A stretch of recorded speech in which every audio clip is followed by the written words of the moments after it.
So much to say about the royal family. Where do you even start if you watch the Meghan and Harry interview? But the only thing she didn't accuse the Queen of was running a fascist regime. Here's Warren Kinsella joining me now. Warren, nice little Sex Pistols reference there from their version of God Save the Queen. But I mean, quite the interview. Now a reaction.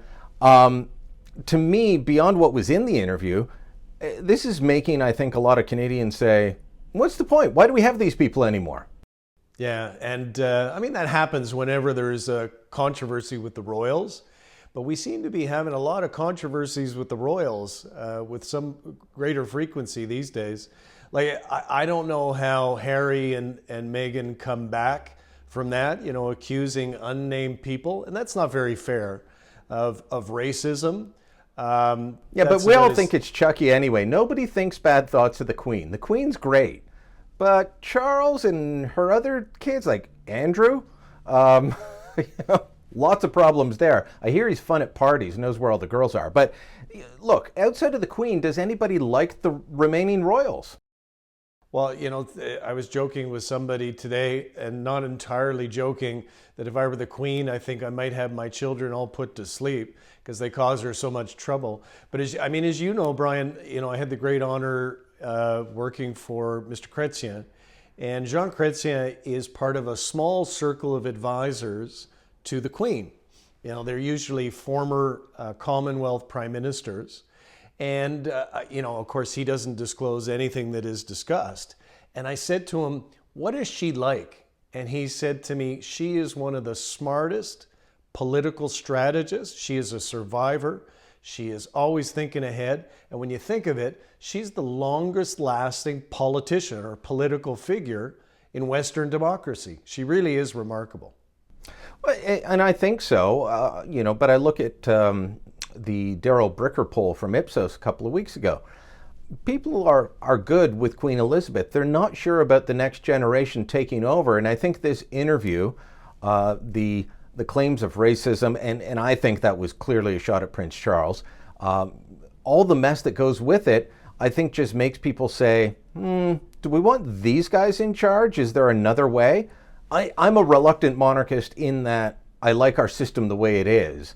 And I'm worried about what would come next, but the idea of Prince Charles as the king doesn't sit all that well with me, and watching The Crown didn't help. I know it's fiction, but it didn't help. And if one day you expect to be king... I do.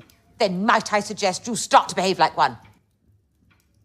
No, Prince Charles just does not have the skill set of his mother. And case in point, you know, today, when he was asked about the interview by the assembled British press corps, he apparently, reportedly, laughed and kept walking.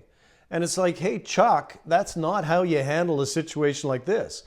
You know, Meghan just leveled the most serious possible charge she can make against you and your family. You need to respond to that. Now, thankfully for the royal family, the Queen issued a statement that was an expert statement.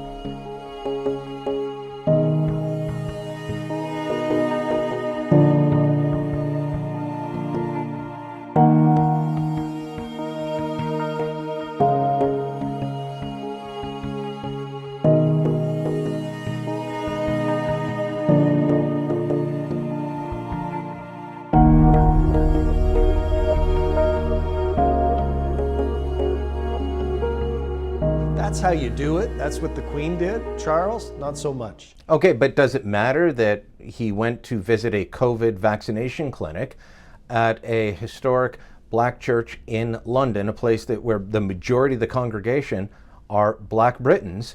Does that help him in dealing with this charge of racism, or does he kind of kill off the goodwill of this? And by the way, it is a place he's been to before and celebrated events at before, but does it kill off the goodwill because he just walks by and snickers when a question is posed to him? Well, as you know, full disclosure, I run a public relations firm, and one of the things we say to our clients who get in trouble, and sometimes they do, it's not enough just to use words. And in this case, Charles didn't even use words. He just kept walking while he was laughing. So you should have a statement saying we deplore racism, we oppose racism. But also you need to indicate to the public, the people who are watching carefully, here are the steps we're going to take to ensure that this never happens. We're going to investigate this, and if it's there, we're going to act against it. It's not enough just to have words, you've got to show action too. Okay, if you're Meghan and Harry, in my view, you said you don't know how they come back from this. In my view, they've burned bridges, but their audience is no longer settled in the United Kingdom. It's not the British public, it's not the British press, it's American celebrity culture.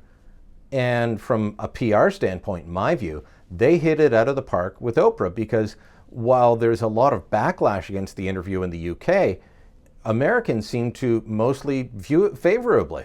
And I know watching it, you're listening to this man talk about protecting his family. That's something that any man can relate to. So they did come off at times as relatable. I think that if their goal is, podcasts with Spotify and movie deals with Netflix, they hit it out of the park.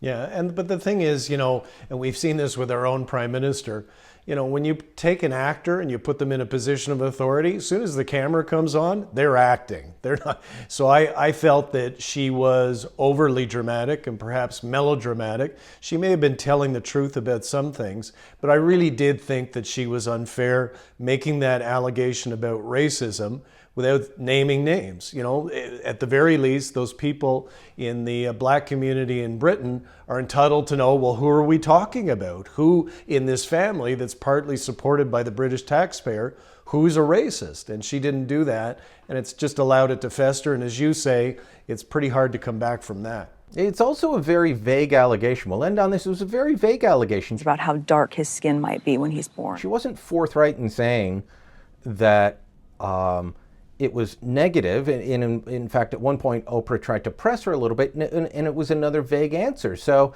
I think that you're right. She came across as overly dramatic.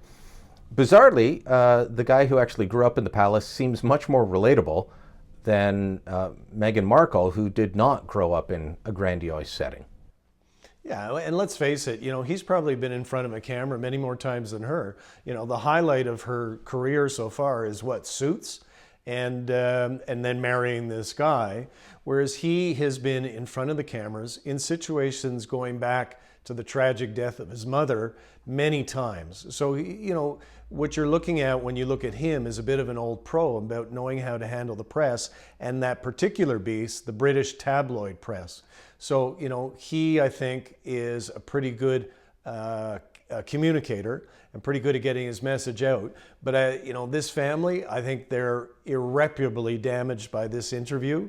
And I felt awfully sorry for the Queen, because I don't think she deserves the kind of treatment that she's received over the past few days. All right, Warren, great talking as always. You let us know what you think. Drop us a line down below. Share this on Facebook, on Twitter. Email it to your Aunt May in Whitby. I'm sure she'd love to watch Warren and I gab.